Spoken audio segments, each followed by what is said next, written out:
오늘 우리에게 주시는 하나님 말씀은 요한복음 1장 35절에서 42절까지의 말씀입니다. 또 이튿날 요한이 자기 제자 중 두 사람과 함께 섰다가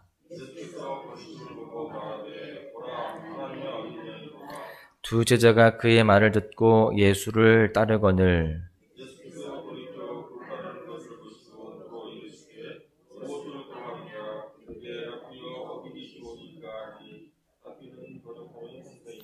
예수께서 이르시되 와서 보라. 그러므로 그들이 가서 계신 데를 보고 그날 함께 거하니 때가 10시쯤 되었더라.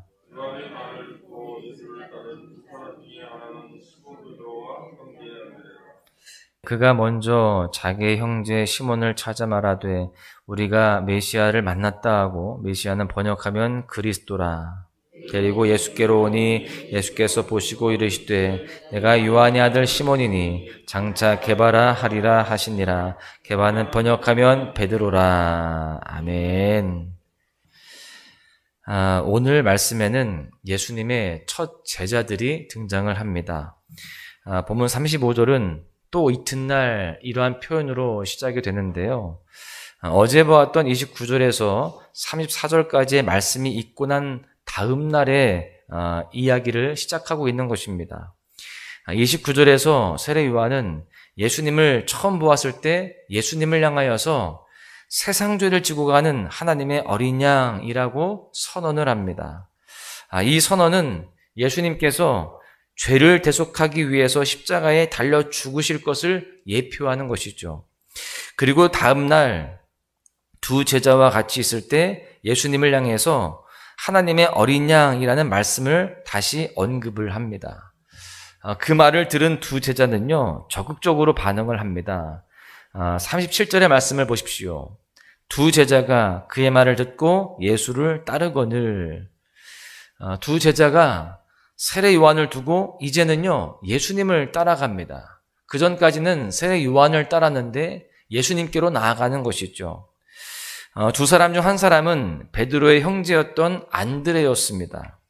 그리고 또 한 사람은 본문에서는요, 이름이 밝혀져 있진 않지만 자신의 정체를 드러내지 않았던 요한복음의 저자 요한이라고 추정을 하고 있습니다. 이 둘은 세례 요한의 말에 적극적으로 반응하여서 예수님을 따르기로 결심을 합니다. 이렇게 반응한 이후 어떤 사건이 있었는지를 살펴볼 텐데요. 최하진 선교사님이라는 분이 계십니다. 그는 이렇게 고백합니다. 하나님의 사랑에 우리가 어떻게 반응하느냐에 따라 신앙의 질이 결정되고 하나님은 우리의 반응을 기대하신다. 여러분, 이 최하진 선교사님은 카이스트 출신입니다. 그리고 미국 스탠퍼드 대학에서 연구 교수로 있다가 하나님의 부르심을 받게 됩니다. 그 부르심에 반응해서 모든 것을 다 버려두고 중국으로 떠납니다. 중국에서 하나님을 알지 못하는 청소년들을 위해서 열방학교를 세웠고요. 본인은 그 학교에 청소부 겸 경비 아저씨로 일을 합니다. 그런데 그 결과 그 학교는 20년간 200여 명의 학생들을 세계 명문대학에 진학시키는 소위 명문학교가 되게 되었습니다. 여러분, 이처럼 부르심에 반응하는 것은요, 인생의 터닝 포인트가 되는 겁니다.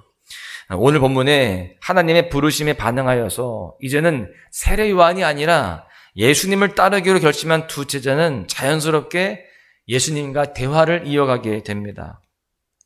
예수님께서 두 사람이 자기를 따라오는 것을 보고서 이렇게 질문을 합니다. 그 두 제자가 따라오니까 이렇게 말해요. 38절 상반절인데요. 예수께서 돌이켜 그 따르는 것을 보시고 물어 이르시되 무엇을 구하느냐. 표면적으로 볼 때에 두 제자에게 왜 자기를 따라오는지, 원하는 것이 있으면 무엇인지 이렇게 묻는 질문 같아 보입니다.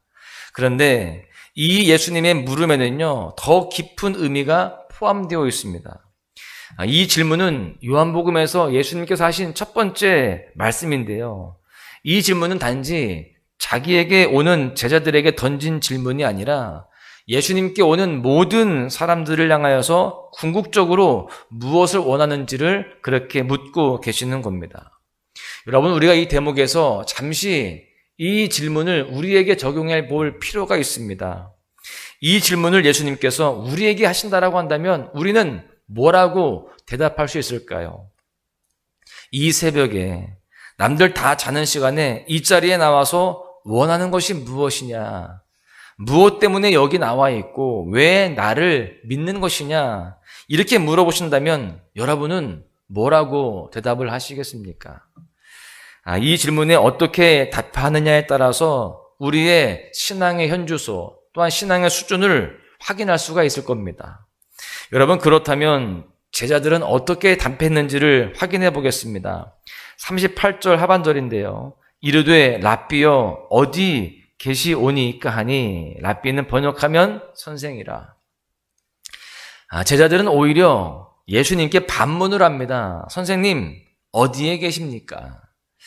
이 말은요, 1차적으로 이 제자들이 예수님께서 계신 곳에서 더 시간을 보내고 싶으니 어디에 계신지 알려주십시오. 이렇게 묻는 것으로 보입니다. 앞에서 무엇을 구하느냐, 이 질문에 큰 의미를 좀 우리가 부여했었죠. 마찬가지로 이 질문에도요, 동일하게 1차적인 물음을 뛰어넘는 더 깊은 의미를 우리가 적용할 수 있습니다. 어디에 계십니까? 이 말을 번역할 때 이 헬라어는요, 거하다라는 의미를 가지고 있는 그런 단어를 씁니다. 그러니까 예수님께 어디에 거하고 계십니까? 이렇게 물어보는 겁니다. 여러분, 헬라어 거하다가 쓰여진 본문이 이 요한복음에 또 나옵니다. 어디에 나오냐면요, 포도나무 비유로 유명한 요한복음 15장입니다. 요한복음 15장 7절에서 8절에 보십시오. 너희가 내 안에 거하고 내 말이 너희 안에 거하면 무엇이든지 원하는 대로 구하라. 그리하면 이루리라. 너희가 열매를 많이 맺으면 내 아버지께서 영광을 받으실 것이요 너희는 내 제자가 되리라. 여러분, 이 말씀은요, 예수님께서 포도나무와 가지 비유를 설명하시면서 하신 말씀입니다. 내 제자가 되려면 나의 안에 거해야 되고 내 말이 너희 안에 거해야 된다라는 의미죠. 그러니까 선생님 어디 계십니까? 라는 이 두 제자가 던진 질문에 특정 장소가 아니라 예수님 안에, 내 안에 거해야 된다라는 그렇게 정답을 심어놓은 것입니다. 여러분, 조금 전에 던졌던 질문으로 다시 돌아가 보면 예수님께서 우리에게 무엇을 구하느냐, 무엇을 원하느냐라고 하신 그 질문에 단순히 우리의 기도 제목들, 내 소원들만 그렇게 구한다라고 한다면 그것은 예수님께서 진정으로 원하시는, 기뻐하시는 대답이 될 수 없습니다. 그 대답은 수준이 높은, 또 진정한 그리스도인의 모습이라고 할 수 없다는 거예요. 물질의 복을 받는 것, 건강해지는 것, 자녀가 잘 되는 것, 물론 우리에게 이런 것들이 필요하지만 궁극적으로 구할 것은 아니라는 겁니다. 예수님은 오병이어의 기적을 통해서 떡을 주셨죠. 그런데 주님께서 주실 때에 떡 자체가 목적이 아니었습니다. 병든 자를 고쳐주셨지만 치유 자체가 목적이 아니었어요. 예수님께서 진정으로 주시고 싶었던 것은 바로 예수님 자체였습니다. 또한 그분이 소유한 영원한 생명을 우리에게 주시기를 원하셨다라고 하는 거죠. 우리가 이 자리에 나온 이유는요, 바로 예수님 안에 거하기 위함입니다. 그분을 소유하는 기쁨을 누리기 위해서예요. 여러분, 이 시간 우리 모두가 예수님 안에 거하며 영원한 생명을 누릴 수 있기를 간절히 소망합니다. 그래서 내가 이 시간 구하는 것이 물론 우리의 많은 기도의 제목들도 있지만 무엇보다 구해야 될 것, 궁극적으로 우리가 구하고 찾아야 할 것은 바로 예수님 자체인 줄로 믿습니다. 예수님께서는 어디에 계시냐는 제자들의 질문에 와서 보라 이렇게 대답을 하시죠. 그렇게 두 제자는 예수님의 초대장을 받고 깊이 있게 교제하기 시작합니다.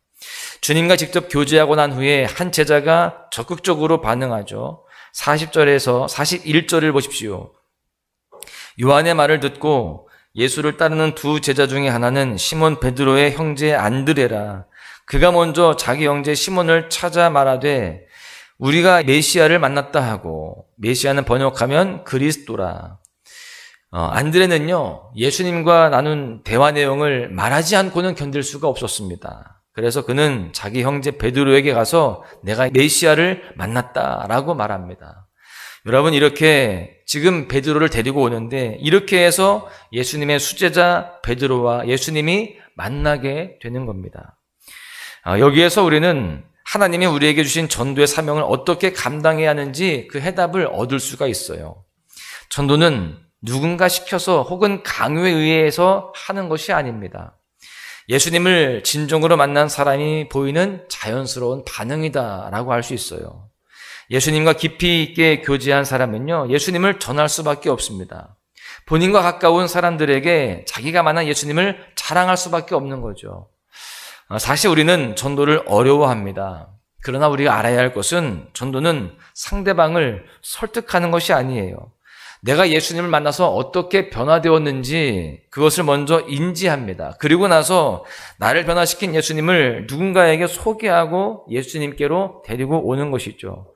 이 모든 과정은요, 억지가 아니라 자발성에 의해서 진행이 되는 것입니다.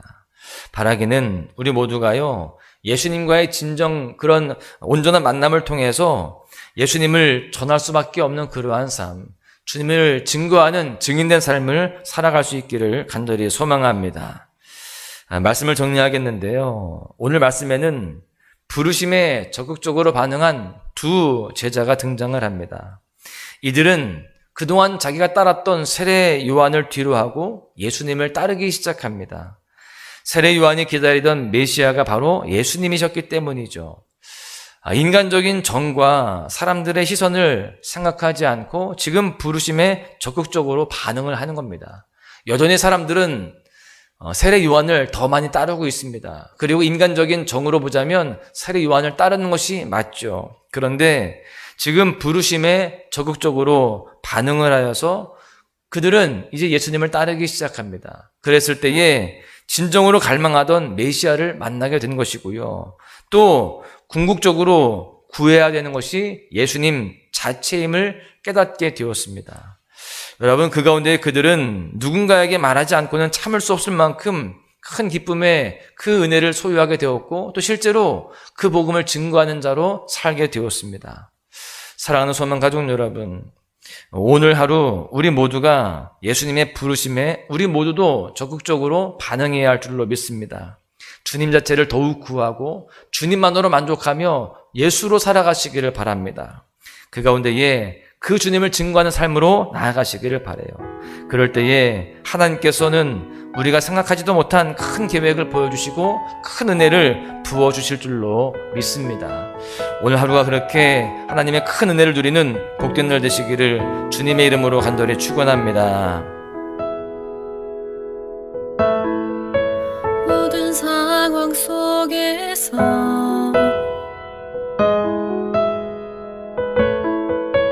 주를 찬양할지라.